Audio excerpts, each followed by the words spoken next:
இந்த வீடியோவில் நாம் இன்றைக்கி பார்க்க போகிற டாபிக் கிளாஸ் 9ல் இருக்க nazism and the rise of Hitler அப்படின்ற சாப்டர் எக்ஸ்பிளைன் பண்ண போகிறோம்.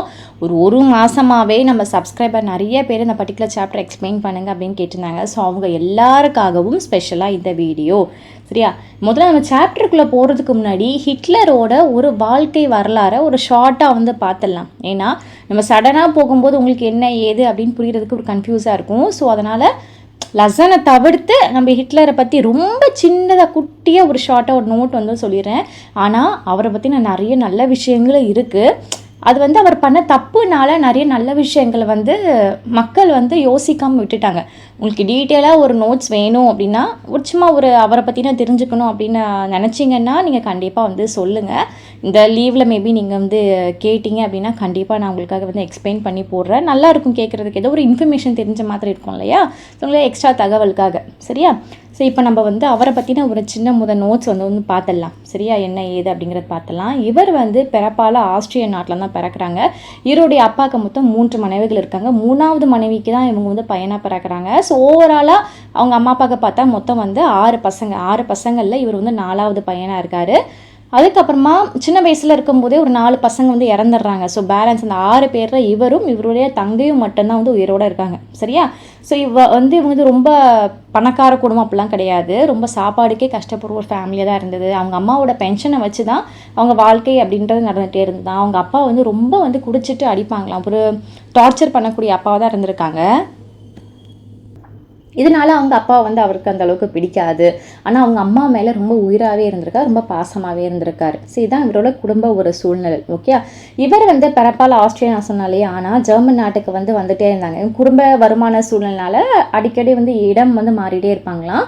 ஸோ ஜெர்மனிக்கு வந்து வராங்க. ஜெர்மனி மேலே இவருக்கு அளவு கடந்த ஒரு பற்று அப்படின்னு சொல்லலாம், ரொம்ப பிடிச்சி போயிருக்கு. ஸோ ஒரு கட்டத்தில் என்ன ஆகுதுன்னா, பெருசாகிறாங்க, அவங்க அம்மா இறக்குறாங்க, அவங்க அப்பா இறக்குறாங்க. ஸோ காலப்போக்கில் நடந்துகிட்டே இருக்குது. இவருக்கு வந்து படிப்பு மேலே ஃபஸ்ட்டெல்லாம் சின்ன வயசில் ரொம்ப ஆசையாக இருந்துதான். பட் ஆனால் போக போக போக என்ன ஆகுதுன்னா, அந்த குடும்ப வறுமை சூழ்நிலை காரணமாக படிக்கிறதுல அப்படின்ற ஒரு இன்ட்ரெஸ்ட் வந்து போயிடுச்சு. ஆனால் இவருக்கு வந்து படித்து ஒரு ஓவியர் ஆகணும் அப்படின்ற மாதிரி தான் ரொம்பவே ஒரு ஆசை. ஒரு ஆர்ட்ஸ் காலேஜில் போய் சேரணும், ஒரு படம் வரைகிற காலேஜில், அது மாதிரி ஆசை. ஸோ டிப்ளமோ வந்து ஜாயின் பண்ணுறாங்க 12th முடிச்சுட்டு. பட் அதுவுமே வந்து அவளால் வந்து கண்டினியூ பண்ண முடியல, அதை அப்படியே டிஸ்கண்டினியூ பண்ணிட்டாங்க. ஒரு காலத்தில் அம்மாலாம் இறந்தாச்சு. இறந்ததுக்கப்புறமா ஆர்மியில் வந்து ஜாயின் பண்ணுறாங்க. ஸோ ஓகே, அங்கே ஜெர்மனிக்கு வந்து ஆர்மியில் வந்து ஜாயின் பண்ணுறாங்க. அந்த ஆர்மியில் வந்து இவரோட பிரேவ்னஸை பார்த்து, தைரியத்தை பார்த்து கிட்டத்தட்ட 2 மெடல் வந்து வாங்கியிருக்காங்களாம். அதாவது ஃபர்ஸ்ட் வேர்ல்டு வார் அந்த நடந்த டைமில், இந்த ஃபர்ஸ்ட் வேர்ல்டு வார் நடந்துச்சு இல்லையா, அப்போ வந்து கிட்டத்தட்ட 40,000 குழந்தைங்களை வந்து அந்த வாரில் வந்து கொண்டு போட்டிருக்காங்க. பட் இது வந்து நம்ம தார்மீக ரீதி பார்த்தா தப்பு தான். பட் அந்த ஆர்மி அந்த வார் போர் அப்படிங்கும்போது இதெல்லாம் வந்து ஒரு கன்சிடர் பண்ண மாட்டாங்க இல்லையா. ஸோ இதுக்காகவும் வந்து இது பண்ணிருக்காங்க. ஆனால் 40,000 குழந்தைங்களை கொண்டுட்டாரு அப்படின்ட்டுன்னு இவர் மட்டும் இல்லை, இவரும் மற்ற 9 படையினரும் சேர்ந்து தான் வந்து கொலை பண்ணாங்க. சரியா, ஸோ அதனால் வந்து மக்கள்கிட்ட வந்து இவரை பற்றின ஒரு அபிப்பிராயம் அப்படிங்கிறது கிடையாது. அப்போயே ஒரு பேச்சுவார்த்தையில் அந்த மாதிரி ஆயிடுச்சு. ஸோ அந்த வாரில் ஃபர்ஸ்ட் வேர்ல்டு வாரில் என்ன ஆச்சுன்னா, இவருக்கு வந்து ஒரு சின்ன ஒரு அடி ஒன்று பட்டுருச்சு. சரியா, ஸோ ஹாஸ்பிட்டலில் வந்து அட்மிட் ஆகிறாங்க. ஒரு காது கேட்காத தன்மை இது எல்லாமே வந்து போகுது. ஸோ அந்த டைமில் தான் ஜெர்மன் வந்து சரணடைஞ்சிடறாங்க. மற்ற எனிமீஸ் நாடுக்கிட்ட எங்களால் தாக்கு பிடிக்க முடியல அப்படின்ட்டு. ஸோ ஃபர்ஸ்ட் வேர்ல்டு வாரில் தோத்துடுறாங்க. ஸோ இந்த ஹாஸ்பிட்டல்லேருந்து கேட்குறாங்க, ஜெர்மனி வந்து சரணடைஞ்சிடுச்சு அப்படின்ட்டு. ஸோ இவர் ரொம்ப கோமாகிறாரு. இவர் சின்ன வயசுலேருந்தே நம்ம ஜூஸ் இன மக்கள்னு சொல்லுவாங்க இல்லையா, யூதர்கள் மேலேயும் கம்யூனிஸ்ட் மேலேயும் அந்தளவுக்கு பெருசாக ஈடுபாடுன்றது கிடையாது. ஃபுல்லாக வெறுப்பை தான் காமிச்சிட்ருப்பாங்க. பிடிக்கவே பிடிக்காத அந்த ஒரு ஜூஸ் இன மக்கள்லாம் பிடிக்காமல் இருந்தது. ஸோ ஒரு வெறுப்பையே காமிச்சிட்டாங்க. இப்போ கூட கொஞ்சம் வேறு ஜெர்மனி தோற்று போச்சுனோன்னே இதுக்கு முழுக்க காரணம் இந்த ஜூஸும் கம்யூனிஸ்டும் தான். ஸோ அவங்கள பழிவாங்க விட மாட்டேன் அப்படின்ட்டு இவர் எழுதின ஆட்டோபயோகிராஃபிலாம் கூட எழுதி வச்சுருக்காங்களாம். ஸோ அந்தளவுக்கு ஒரு வெறுத்து போச்சு. சார் ஹாஸ்பிட்டல்லேருந்து வெளியே வராங்க. வெளியே வந்ததுமே தேசிய சோஷலிஸ்ட் ஜெர்மன் தொழிலாளர் கட்சி அப்படின்ற ஒரு கட்சியில் வந்து ஜாயின் பண்ணுறாங்க. ஸோ இந்த கட்சி தான் நாசி அப்படின்ற ஒரு கட்சியாக வந்து பின்னாடி வந்து பேர் மாறிச்சு. சரியா, ஸோ இதில் வந்ததுமே இந்த கவர்மெண்ட்டுக்கு எதிர்த்தா பேசுகிறது இது மாதிரிலாம் நிறைய விஷயம் பண்ணாங்க. இவர் வந்து அப்படி பேசுவாராம். இப்போ டிவி கீழே வந்து நம்ம விஜய் அவர்கள்லாம் பேசுகிறாங்க இல்லையா, ஸோ அதே மாதிரி அப்படி நெருப்பு மாதிரி பேசுவாங்களாம். ஸோ இவரோட பேச்சு கேட்குறதுக்காகவே ஒரு சில மக்கள் வந்து கூட்டம் கூடுவாங்களாம். ஏன்னா அந்த டைம்லலாம் ஜெர்மனியில் வந்து அந்த அன்எம்ப்ளாய்மெண்ட் ப்ராப்ளம் வந்து அதிகமாக இருந்துச்சாம். நிறைய ப்ராப்ளம் வந்து இது ஃபினான்ஷியல் ரீதியாகவே பயங்கரமாக வந்து ஜெர்மனி வந்து இதாகிட்டு இருந்தது. ஸோ அந்த டைமில் இவரெல்லாம் உள்ளே பூந்து நான் எல்லாத்தையும் மாற்றிடுவேன் அப்படி இப்படின்ற பயங்கரமாக பிரச்சாரம் வந்து அவரோட கட்சிக்காக வந்து பண்ணியிருக்காங்க. ஆனால் ஃபர்ஸ்ட் டைம் வந்து தோற்று போயிடுறாங்க, அது வேறு விஷயம். பட் பேச்சு அப்படிங்கும்போது மக்கள்கிட்ட வந்து சூப்பராகவே எல்லாருக்கிட்டேயும் வந்து அட்மையர் ஆகிற மாதிரி தான் இருந்துச்சு. அப்புறம் 1933 வந்து ஹிண்டர்பர்க் அப்படின்ற ஒருத்தவங்க வந்து இவங்களை வந்து ஒரு பதவியில் வந்து நியமனம் பண்ணுறாங்க. ஆனால் அடுத்த யாரே நம்ம ஹிண்டர்பர்க் அப்படின்றவங்க இறந்துடுறாங்க. ஸோ ஆல்ரெடி பிரசிடெண்ட்டாக இருந்திருக்காரு. ஸோ அவர் வந்து அப்போ இறந்ததுமே இந்த பிரசிடென்ட் பதவியும் சேர்த்து நம்மளோட ஹிட்லர் வந்து கைப்பற்றிட்டாரா. ஸோ ஜெர்மனியோட ஒரு சர்வாதிகாரியாக வந்து மாறிட்டாரு. ஸோ மாறினதுமே எல்லாத்தையுமே கண்ட்ரோல் எடுத்துன்னு நினைக்கிறாங்க. அது ராணுவ இலாக்காவையும் ராணுவ தளபதி போஸ்ட் இருக்கும் இல்லையா, அவருமே தன்னை வச்சுக்கிட்டு மீதி எல்லாத்தையுமே வந்து அப்படியே பிரித்து வந்து கொடுத்துட்டாங்களாம். ஸோ மற்ற பொலிட்டிக்கல் பார்ட்டிஸ் எல்லாமே வந்ததுமே என்ன பண்ணுறாருன்னா மற்ற பொலிட்டிக்கல் பார்ட்டிஸ் எல்லாமே வந்து தடை பண்ணுறாங்க. ஏன்னா வேறு கட்சியே இருக்கக்கூடாது அப்படின்ற மாதிரி. இந்த நாட்டில் வந்து இந்த டெமோக்ராட்டிக் ஜனநாயகம் அப்படின்ற பேச்சுக்கே வந்து இது கிடையாது, நான் வைக்கிறது தான் சட்டம் அப்படின்ற மாதிரி நிறைய ரூல்ஸ்லாம் வந்து கொண்டு வந்தாங்க. இவருடைய எனிமீஸ் எல்லாருமே போட்டு ஜெயிலில் தூக்கி வந்து போட்டாங்களாம். அதுக்கப்புறம் இவர் வந்து ஒதுக்குறாங்க இல்லையா ஜூஸ் இன மக்கள். ஸோ இவங்களை என்ன பண்ணுறாங்கன்னா தேவையே இல்லாமல் அப்பாவியாக இருப்பாங்க இல்லையா, அவங்க எல்லாத்தையும் அடித்து உழைக்கணும் அப்படின்ற மாதிரி நினைக்கிறாங்க. அவங்க ஒரு பாவமாக செஞ்சுருக்க மாட்டாங்க, இருந்தாலும் அந்த இன மக்கள் அப்படின்றதுனால இவருக்கு வந்து பிடிக்காமல் போயிடுது. ஸோ ஜெயிலில் போட்டுறாங்க, பட்னி போட்டே சாவடிக்கிறாங்க. அவங்க எல்லாரும் என்ன பண்ணுறாங்கன்னா ஒரு இருட்டு ரூமில் வந்து உள்ளே தட்டிச்சு இந்த விஷவாயு புகை இருக்கும் இல்லையா, அதெல்லாம் உள்ளே இது பண்ணிடுறாங்க. அந்த டைம்லலாம் டெய்லியும் ஒரு நாளைக்கு அப்படின்னு எடுத்துக்கிட்டோன்னா கிட்டத்தட்ட 6000 10,000 வரைக்கும் 6000 10,000 வரைக்கும் இந்த விஷய புகையால் இறந்தவங்க நிறைய பேர் வந்து இருந்திருக்காங்களாம். ஸோ அவ்வளோ மக்கள் வந்து இறப்பாங்களாம். இந்த ஹிட்லர் வந்து நிறைய பேரை வந்து கொன்னாங்க இல்லையா, அது எவ்வளோ தெரியுமா, கிட்டத்தட்ட ஜூஸ் இன மக்களில் அவங்க வந்து 50 லட்சம் பேரை வந்து கொன்று குவிச்சிருக்காங்களையா. ஸோ ஃபர்ஸ்ட் வேர்ல்டு வாரில் ஜெர்மனி தோல்வி அடைஞ்சது இல்லையா, யார்கிட்ட, பிரிட்டன் கிட்ட, ஃப்ரான்ஸ் கிட்டலாம் வந்து சரணடைஞ்சிச்சு இல்லையா. ஸோ அதனால் இந்த நாடுகளையும் நான் பழி வாங்காமல் விட மாட்டேன் அப்படின்ற மாதிரி ஒரு குறிக்கோளாக தான் இருந்திருக்காருங்க. அதனால் இவர் உள்ளே வந்ததுமே இந்த முப்படைகள்னு சொல்லுவாங்க இல்லையா, தரைப்படை, கப்பல் படை, விமானப்படை, இது 3 படைகளும் பயங்கரமாக வந்து டெவலப் பண்ணுறாங்க. நான் சொன்னேன்ல இதெல்லாம் நடக்குது, இன்னும் நிறைய விஷயம் நடந்துருக்கு. அவங்களுக்கு தனியாக ஒரு வீடியோவாக வேணால் போடுறேன், கேளு. ஒரு 10 கமெண்ட் மேலே வந்துச்சுன்னா கண்டிப்பாக வந்து போடுறேன். நிறைய நல்ல விஷயமும் பண்ணிருக்காங்க. பட் அது வந்து இது பண்ண இந்த மாதிரி இத்தனை 50 லட்சம் பேரை கொண்டிருக்காங்கன்னா சும்மாவா. ஸோ அதனால் இது பெருசாக இருந்த உடனே நெகட்டிவ் பெருசாக இருந்தோடனே பாசிட்டிவ் எல்லாம் ஒதுக்கிட்டாங்க. சரியா. இப்போ தான் second world war. So second world வாரில் வந்து எவ்வளோ காலம் நடந்துச்சுன்னா கிட்டத்தட்ட 6 வருஷம் நடந்துச்சு. 1939 ஆரம்பிச்சு 1945 வரைக்கும் நடந்துச்சு. ஸோ இவர் வந்து என்ன பண்ணார் அப்படின்னா அப்படியே ஜெயிச்சுட்டே இருக்க முடியாது இல்லையா. மற்ற நாடுகள் அந்த ஏலியன் பவர் நாடுகள் எல்லாமே வந்து கொஞ்சம் கைவோங்க ஆரம்பிச்சிருச்சு. சரி என்ன பண்ணாரு, தாக்கு பிடிக்க முடியாமல் ஒரு சுரங்க குழியில் போய் இது பண்ணாங்க. இவரோட பர்த்டே பார்ட்டிலாம் செலக்ட் பண்ணிவிட்டு அப்போவே டிசைட் பண்ணிட்டாங்க இந்த மாதிரி நம்ம வந்து இறந்து போயிடணும். சப்போஸ் நம்ம தோக்குற நிலைமையில வந்தால் கூட நம்ம வந்து மற்றவங்க இந்த கிட்ட வந்து சாகக்கூடாது அப்படின்ற மாதிரி ஒரு நினைப்பு ஒன்று வந்து இருந்துச்சு. எப்படிப்பட்ட ஆள் இல்லையா. ஸோ எப்படி சரண்டர் ஆவார் இது, அதனால இருந்துச்சு. 1945 ஏப்ரல் 30 அன்றைக்கி ஈவினிங், ஓகே ஈவினிங் என்னாச்சுன்னா இந்த இட்டாலியோட சர்வாதிகாரியும் அவங்களோட ஒய்ஃபும் வந்து என்ன பண்ணுறாங்கன்னா சுட்டு கொல்லப்பட்டுறாங்க. இது வந்து லேடியோவில் வந்து இருந்து கேட்குறாரு. அப்போ நீங்கள் ஐட்டே முடிவு பண்ணிட்டாரு, நம்மளையும் இப்படி மாட்டினா சுட்டு கொன்றுவாங்க ஏலியன் நாடுகள்லாம் சேர்ந்து, எனிமி நாடெல்லாம் சேர்ந்து. ஸோ நம்ம அதுக்கு வந்து இது பண்ணக்கூடாது, அதுக்கு முன்னாடி நம்மளே செத்து போயிடணும் அப்படின்ட்டுன்னு இவருடைய ஒய்ஃப் ஈவா அப்படின்றவங்களும் ஒரு சுரங்கத்தில் தான் இருக்காங்க. ஸோ ஒரு தங்க சுரங்கம் வச்சுக்கோங்களேன், உள்ள எல்லா ஃபெசிலிட்டிஸுமே இருக்கும். ஸோ இவருக்கு வந்து ஒரு பேச்சு அடிப்படுது, இந்த மாதிரி மக்கள் ஃபுல்லாகவே அந்த கண்ட்ரோல் வந்து நம்மளோட ஃப்ரான்ஸ் கிட்ட வந்து பிரிட்டன் கிட்ட வந்து போச்சு, அதனால் வந்து எப்போனாலும் சுரங்கத்தை தாக்கலாம் அப்படின்ற மாதிரி நியூஸ் எல்லாமே வந்து வருது. ஸோ என்ன பண்ணிட்டாங்கன்னா ஒரு உயில் ஒன்று வந்து எழுதி வச்சுறாங்க, இது மாதிரி நானும் ஈவாவும் வந்து இது பண்ணி இறக்குறோம் அப்படின்னா என்னோட உடலை வந்து நீங்கள் மற்ற அந்த எனிமி நாடு கிட்ட சேராத வண்ணம் நீங்கள் வந்து பார்த்துக்கணும். என்னோட உடலை வந்து போர்வையில் சுற்றி என்னோட ட்ரெஸ்ஸு, என்னோட லெட்டர்ஸு, கண்ணாடி, அங்கே இருக்கக்கூடிய திங்ஸ் எல்லாத்தையுமே எடுத்து நீங்கள் வந்து சேர்த்து பெட்ரோல் ஊற்றி எரிச்சிடணும். என்னோட சாம்பல் கூட அவங்களோட அந்த எனிமி கிட்ட போயிடக்கூடாது அப்படின்ற மாதிரிலாம் வந்து நினைக்கிறாங்க. உயிர் எழுதி வச்சுட்டு இவர் வந்து துப்பாக்கியால் சுற்றிடுறாங்க. அவனோட ஒய்ஃப் வந்து சைனைட் சாப்பிட்டு வந்து இறந்துடுறாங்க. ஸோ கொஞ்ச நேரம் கழிச்சு அந்த சுரங்கப்பாதைக்கு வந்து அந்த பிரிட்டன் பிரான்ஸ் படையினர் வரும்போது இவங்களை வந்து காணும். ஏன்னா அதுக்கு முன்னாடி இவருடைய நம்ம ஹிட்லரோட உதவியாளர்கள் எல்லாமே சேர்ந்து இவரோட பாடி எடுத்துகிட்டு போய் பக்கத்தில் இருக்க பெட்ரோல் பேங்க்கில் வந்து பெட்ரோல் ஊற்றி எரித்து ஃபுல்லாக வந்து இது பண்ணிடுறாங்க. ஓகேவா. ஸோ பார்க்கும்போது பாடியை காணும். பட் எல்லாம் சொல்கிறாங்க இது மாதிரி வந்து உயிர் எழுதி வச்சுருந்தாங்க, நாங்கள் வந்து கொண்டுட்டோம், மீன்ஸ் அவங்களே செத்து போயிட்டாங்க, அவங்களோட பாடி வந்து நாங்கள் பர்ன் பண்ணிட்டோம்னு சொல்கிறாங்க. பட் இதை வந்து நம்மளோட பிரிட்டன் அண்ட் ஃப்ரான்ஸ் படையினர் வந்து அந்த ஆர்மியை வந்து ஏற்றுக்கலை. ஏன்னா வந்து இவர் எப்பேற்பட்டாலும் இவரே எப்படி பயந்து போய் எப்படி சாவார், இவர் வந்து தப்பி ஓடிட்டாரு, இவர் வந்து தலைமறைவாக இருக்காரு அப்படின்ற ஒரு டாக் வந்து பல வருஷங்களுக்கு வந்து போயிட்டே தான் இருந்துச்சான். ஸோ இதுதான் அவரோட வாழ்க்கை வரலாறு. இப்போ நீங்கள் பார்த்துக்கிட்டிங்களா, தெரிஞ்சிருச்சு அவர் 10 நிமிஷம் தான். ஸோ ரொம்ப லேட் ஆகிட்டு. பட் இதுவே நான் சுருக்கமாக தான் சொல்லியிருக்கேன்.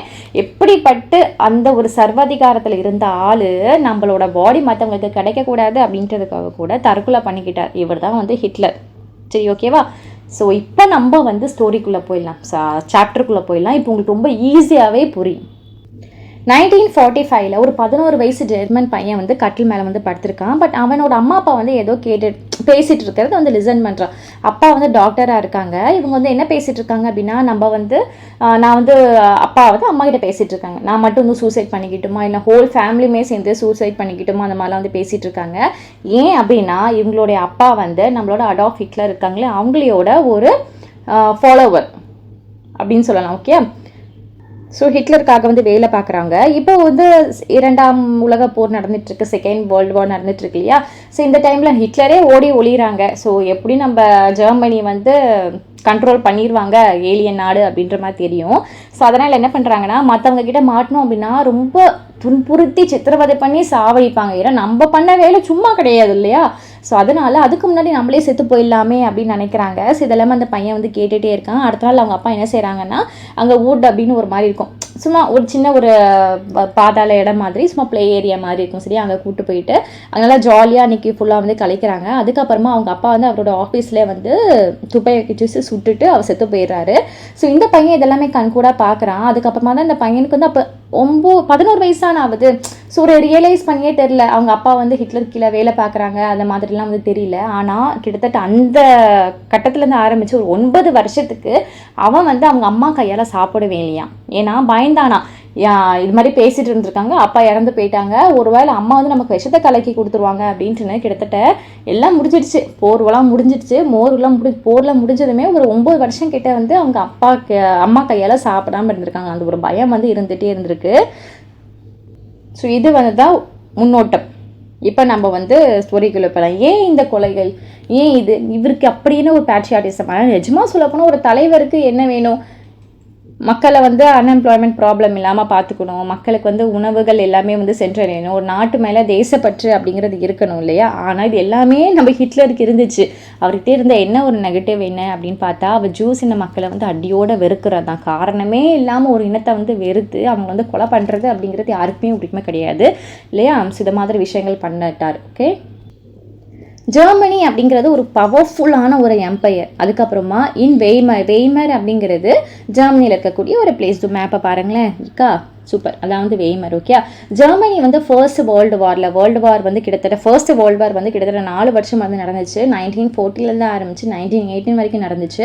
ஸோ அப்போ ஜெர்மனி எதிர்த்து போராடின நாடு எதெல்லாம் அப்படின்னு பார்த்தா, இங்கிலாந்து, பிரான்ஸ், ரஷ்யா, இந்த 3மே வந்து போராடிச்சு. ஸோ இது 3 வந்து எனிமி நாடு அப்படின்ற மாதிரி கட்டத்தை வச்சுக்கலாம். ஸோ ஜெர்மனி வந்து பிரான்ஸையும் பெல்ஜியத்தையும் ஒரு கட்டத்தில் வந்து ஆக்குபை பண்ணிட்டாங்க. ஆனால் அந்த ஏலியன் நாடுகள் எல்லாமே சேர்த்து அந்த எனிமி நாடுகள்லாம் என்ன சேர்ந்து யூஎஸ் கூட வந்து ஒரு ஒப்பந்தம் மாதிரி பேசி அவங்க கிட்ட உதவியோட என்ன பண்ணாங்கன்னா 1917 ஓகேவா, போர் முடிகிறதுக்கு ஒரு வருஷம் முன்னாடி சேர்ந்து என்ன பண்ணாங்கன்னா கூட்டு முயற்சியோட இவங்க ஜெர்மனியை வந்து வீழ்த்திட்டாங்க.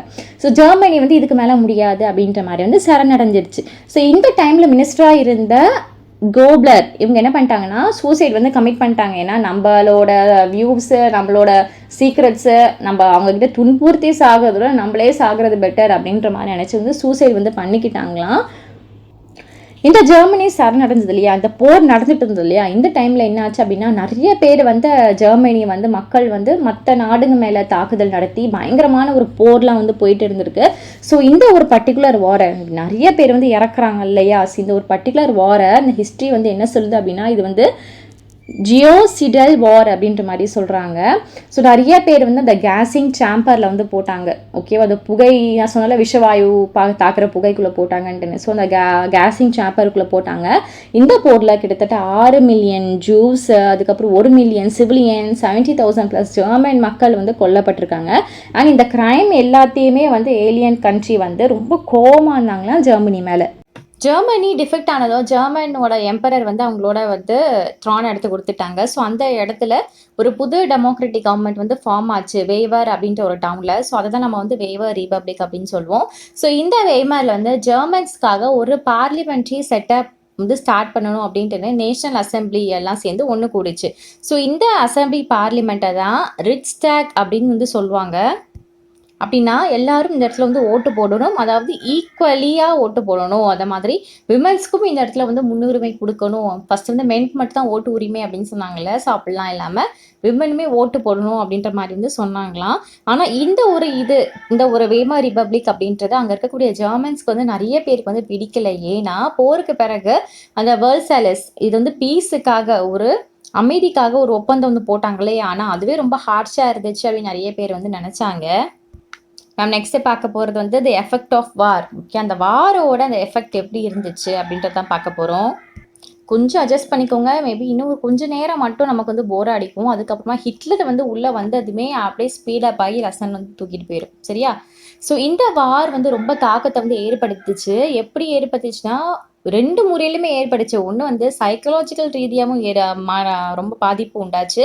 ஃபினான்ஷியல் ரீதியாகவும் நம்மளோட ஜெர்மனுக்கு வந்து ரொம்பவே ஒரு பாதிப்பு உண்டாச்சு. ஜெர்மன், யூரோப் எல்லாத்துக்குமே வந்து பாதிப்பு உண்டாச்சு. யூரோப் வந்து நிறைய பேருக்கு கடன் கொடுக்குமா. ஆனால் இந்த வாருக்கு அப்புறமா, இந்த முதல் உலக போருக்கு அப்புறமா கடன் வாங்குற நிலைமைகள் வந்து மாறிச்சு.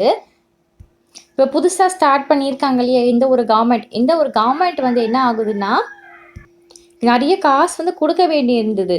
இவங்க பண்ண ஒரு இதுக்காக கிடையாது. இந்த ஓல்டு எம்பையர் வந்து பண்ணாங்கல்ல. ஸோ அந்த தப்புக்கெல்லாமே சேர்த்து இவங்க வந்து நிறைய காசு வந்து கொடுக்குற மாதிரி இருந்துச்சு. ஸோ ஜெர்மனி வந்து அவங்களோட காலனிஸ் நிறையா வந்து லூஸ் பண்ணிட்டாங்க. கிட்டத்தட்ட 10% ஆஃப் பாப்புலேஷன் போயிடுச்சு. 13% ஆஃப் அவங்க கிட்ட இருந்த டெரிட்டரிஸ் எல்லாமே போயிடுச்சு. அண்ட் 75% ஆஃப் அயர்ன், 26% ஆஃப் கோல் இது எல்லாத்தையுமே எடுத்துட்டு ஃப்ரான்ஸ், போலாண்ட், டென்மார்க், லித்துவேனியா இந்த மாதிரி இடங்களுக்கு வந்து கொடுத்துட்டாங்க. ஸோ இந்த கூட்டணி கட்சிகள்லாம் ஜெர்மனியோட வீக்னஸ் ஆக்கணும் அப்படின்றதுக்காக என்ன பண்ணாங்கன்னா கண்ட்ரியில் வந்து டீமிலிட்டரைஸ், அதாவது இராணுவ மயமாக்குனாங்களாம். இந்த வேமர் ரிப்பப்ளிக் வந்து சப்போர்ட் பண்ணுவாங்களா ஒரு சிலவங்க. அதெல்லாம் யாருன்னு பார்த்தா சோஷியலிஸ்ட், கேத்தோலிக்ஸ், டெமோக்ராட்டிக்ஸ். ஓகே, ஸோ இவங்கெல்லாம் சப்போர்ட் பண்ணுவாங்க. இவங்க எல்லாமே ரொம்ப ஈஸியாக டார்கெட் வந்து பண்ணாங்களாம் இந்த நேஷ்னல் சர்க்கிள் அப்படின்னு. அவங்க எல்லாரையுமே வந்து நவம்பர் கிரிமினல்ஸ் அப்படின்ட்டு கேலி பண்ணாங்களாம். ஸோ இந்த ஒரு சுச்சுவேஷன் வந்து 1930s ஸ்டார்டிங்கில் 1913 ஸ்டார்டிங்கில் வந்து அரசியல் முன்னேற்றத்தை ரொம்ப பாதிப்பு உண்டாச்சு அப்படின்னு சொல்லலாம். இந்த ஒரு ஃபர்ஸ்ட் வேர்ல்டு வார் வந்து யூரோப்போட சொசைட்டி அண்ட் பாலிட்டிக்ஸ் நாட்டில் ஒரு டீப்பான ஒரு ஆழத்தை ஆழமான ஒரு அடையாளத்தை வந்து ஏற்படுத்துச்சு. ஸோ அங்கே தான் சோல்ஜர்ஸ் எல்லாமே என்ன பண்ணாங்க அப்படின்னா ஆண்களை வந்து தேர்ந்தெடுக்க வந்து ஸ்டார்ட் பண்ணாங்க. ஸோ அந்த ஆண்கள் எப்படிப்பட்டவங்களா இருந்தாங்களா அப்படின்னா நல்லா மஸ்குலைன், நல்லா பாடி பில்டர் மாதிரி இருந்தாங்களாம், அக்ரெசிவாக இருப்பாங்களாம், ஸ்ட்ராங்காக இருப்பாங்களாம். ஸோ இப்படி தேர்ந்தெடுக்கப்பட்ட ஆட்களை வந்து சோல்ஜர்ஸாக வந்து போட்டாங்களா. ஆனால் அவங்கள வந்து நிறைய ட்ரெச்சஸில் வந்து தங்க வச்சுருந்தாங்க. ட்ரெச்சஸ்னால் மறைக்குழி, பள்ளம் அப்படின்னு அர்த்தம். எப்போ வேணால் தாக்குதல் நடத்திக்கலாம் அப்படின்ற ஒரு கட்டத்தில் இந்த மாதிரி வந்து தங்க வச்சுருக்காங்க. ஸோ இப்படி தங்க வச்சதில் மீடியாவில் என்ன பற்றி பேசினாங்க அப்படின்னா அந்த சோல்ஜர்ஸோட லைஃப்பை பயங்கரமாக க்ளோரிஃபைட் பண்ணி பேச ஆரம்பித்தாங்களாம். ஆனால் ரியல் லைஃப்பில் என்ன ஆச்சு அப்படின்னா சோல்ஜர்ஸ் எல்லாமே ரொம்ப பாதிக்கப்பட்டாங்க அப்படின்னு சொல்லலாம். அவங்க வந்து நிறைய விஷயங்களை வந்து பாதிப்புக்குள்ளாங்க. அதுங்க ரேட்ஸ் கடி இருக்கும், ரேட் நிறைய இருக்கும் இல்லையா, பள்ளம் தோண்டி உள்ளே உட்காந்து எவ்வளோ பாதிப்பு இருக்கும். ஸோ ரேட்ஸுக்கிட்டேருந்து நிறைய பாய்சனஸ் கேஸ் எல்லாம் அப்பப்போ வெளியே வருமா, அதெல்லாமே வந்து ஃபேஸ் பண்ணாங்க அப்படின்னு சொல்லலாம். வாருக்கு பிறகு வந்து அந்த நேஷ்னல் ப்ரைடு வந்து அந்த பப்ளிக்கோட லைஃப் எல்லாமே வந்து டாமினேட் பண்ணாங்க. அதுக்கப்புறம் சப்போர்ட் எல்லாமே இந்த கன்சர்வேட்டிவ் டிக்டேட்டர்ஸ்க்கு வந்து அதிகமாச்சு. பட் இதெல்லாம் இருந்தாலுமே இந்த டெமோக்ரஸி வந்து ஒரு அன்ஸ்டேபிளாக தான் வந்து இருந்துச்சான். நம்ம நெக்ஸ்ட் டாபிக் மூவ் ஆகி போகலாம். ரஷ்யாவில் வந்து போல்ஷ்விக் புரட்சியிலிருந்து அப்ரைஸ் ஆன ஸ்பார்சிஸ்ட் லீக் வந்து புரட்சிகர எழுச்சிக்கு வந்து ஒரு இம்ப்ரெஸ் ஆகி இந்த வீமர் ரிப்பப்ளிக்கை வந்து கிரியேட் பண்ணிச்சு. நிறைய சிட்டிஸில் வந்து இந்த சோவியத் ஆஃப் ஒர்க்கர்ஸ், சேலர் எல்லாம் வந்து செட்டப் பண்ணாங்க. ஸோ அவங்க எல்லாரையுமே வந்து Soviet style governance and Berlin அந்த மாதிரி சொன்னாங்க.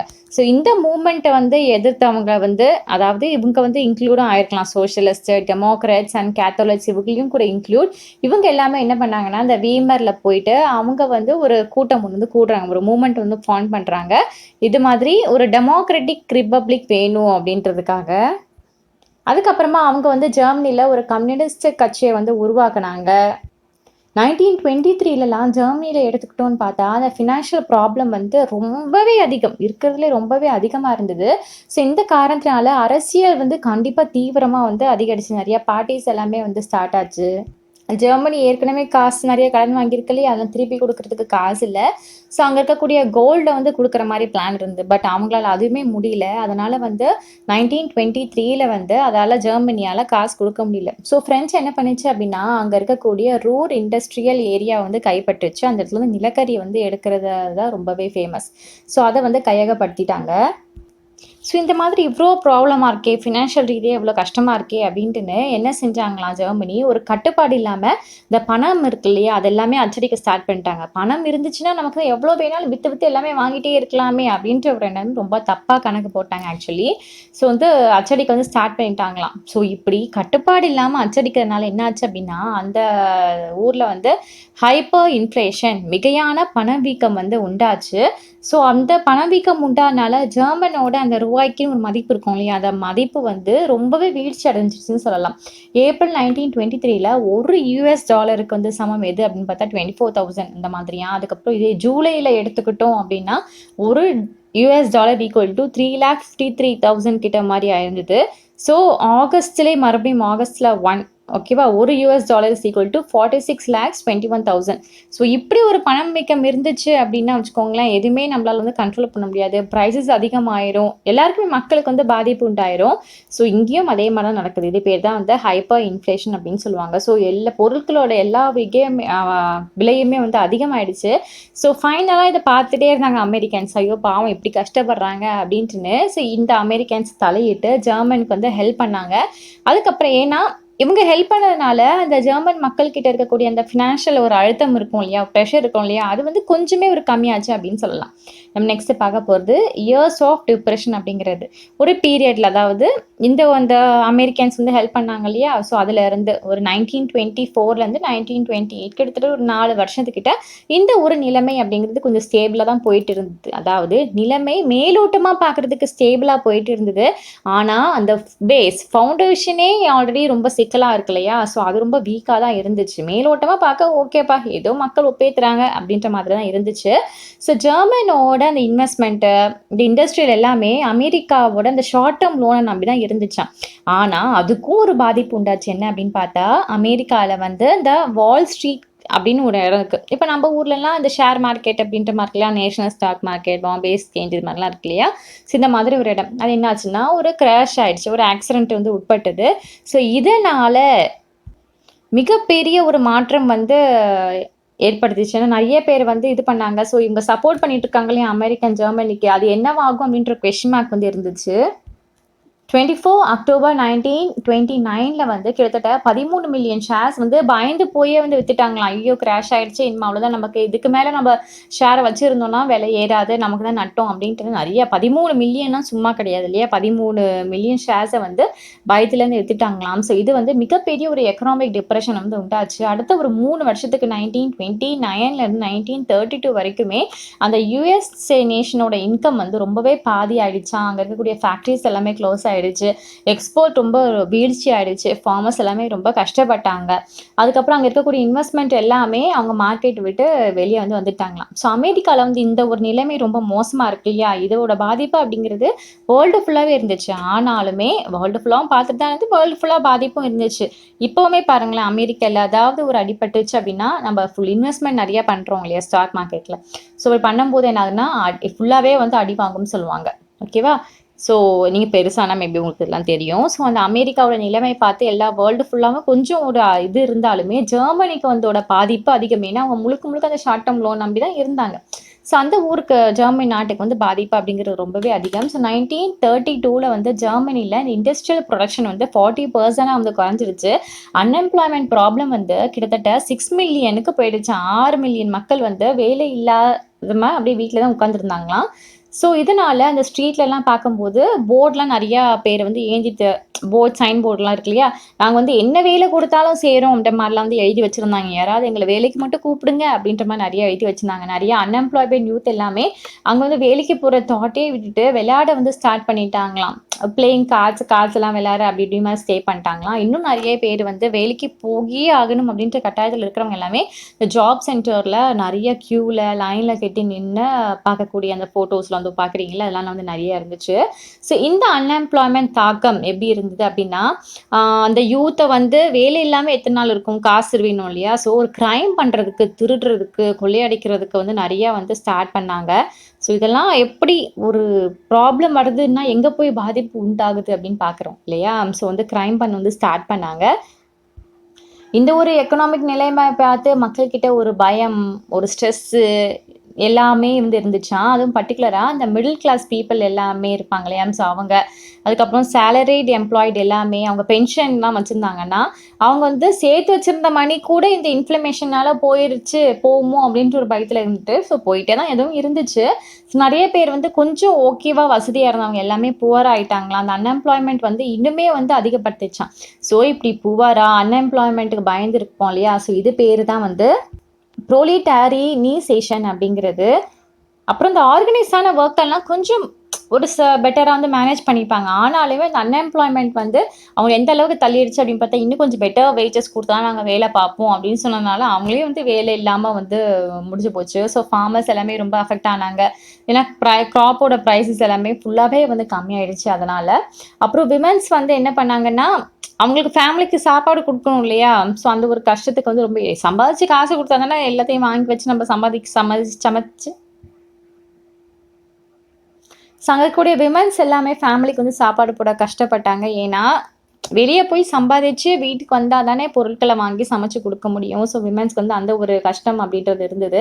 ஸோ இந்த வீவர் ரிப்பப்ளிக் கூட ரொம்ப பொலிட்டிக்கலாக அன்ஸ்டேபிளாக தான் வந்து இருந்துச்சான். அப்புறம் இன்னொன்று ஒரு ப்ராப்ளம் ரைஸ் ஆச்சு. என்ன அப்படின்னு பார்த்தா, ஆர்டிகல் 48 பிரகாரம் வந்து என்ன சொன்னாங்கன்னா, அவசர காலகட்டத்தில் பாராளுமன்றம் இல்லாத டைமில் வந்து ஆட்சி செய்யக்கூடிய அதிகாரம் வந்து பிரசிடென்ட்டுக்கு இருக்குது அப்படின்ற மாதிரிலாம் வந்து கொண்டு வந்தாங்க. ஆனால் என்னென்னா இந்த ஒரு டைம் ஃபினான்ஷியல் ரீதியாக கட்சிகள் அடிக்கடி ரிப்பீட்டடாக மாறிட்டே இருக்கு. ஒருத்தவங்க ஸ்டேபிளாக கவர்மெண்ட் வந்து ரன் பண்ணி அப்படியே கண்டினியூ பண்ண மாட்டாங்க. ஸோ இப்படி இந்த ஃப்ரீக்வெண்ட்டாக இந்த ஆர்டிகல் 48 யூஸ் பண்ணுறதுனாலையும் கண்டினியூஸாக அந்த கவர்மெண்ட் சேஞ்ச் ஆகுறதுனாலையும் மக்கள்கிட்ட டெமோக்ரஸி அப்படின்ற அந்த ஜனநாயகம் அப்படின்ற ஒரு ஒரு என்ன சொல்கிறது, ஒரு இன்ட்ரெஸ்டே இல்லை. ஜனநாயகம் வேணும் அப்படின்னு சொல்லுறது போகி ஜனநாயகம் மேலே ஒரு நாட்டமே இல்லாத மாதிரி ஆயிடுச்சு. ஸோ இதெல்லாம் பிடிக்கல அப்படின்ற மாதிரி கடத்தை விழுட்டாங்க. ஸோ இவங்க என்ன நினச்சாங்க, ஜெர்மன் மக்கள் என்ன நினச்சாங்க அப்படின்னா, நம்மளோட ப்ராப்ளம்லாம் தீர்த்து வைக்கணும் அப்படின்னா அந்த டெமோக்ராட்டிக் சிஸ்டம் கண்டிப்பாக வந்து உதவாது, இந்த மாதிரி ஒரு கட்டத்துக்கு வந்து வந்துட்டாங்க. ஸோ இப்போ நம்ம எல்லாம் பார்த்தாச்சா, இனிமே தான் நம்ம ஹிட்லரோட வருகை பார்க்க போகிறோம். நான் ஸ்டார்டிங்கில் சொன்னேன் இல்லையா கதை, ஸோ அது இனிமே தான் வந்து வரப்போகுது. ரொம்ப இன்ட்ரெஸ்ட்டாக இருக்கும். அது வேணால் பார்ட் 2ல் பார்க்கலாம். ஏன்னா ஏற்கனவே வீடியோ ரொம்ப லென்த்தாக போயிடுச்சு. கண்டிப்பாக நான் சீக்கிரமாகவே அந்த பார்ட் வந்து அப்லோட் பண்ணுவேன். அப்லோட் பண்ணதும் இந்த வீடியோட டிஸ்கிரிப்ஷனில் வந்து கொடுக்குறேன். ஸோ ப்ளீஸ் அங்கே போய் செக் பண்ணி பார்த்துக்கோங்க. ஓகேவா? தேங்க்யூ.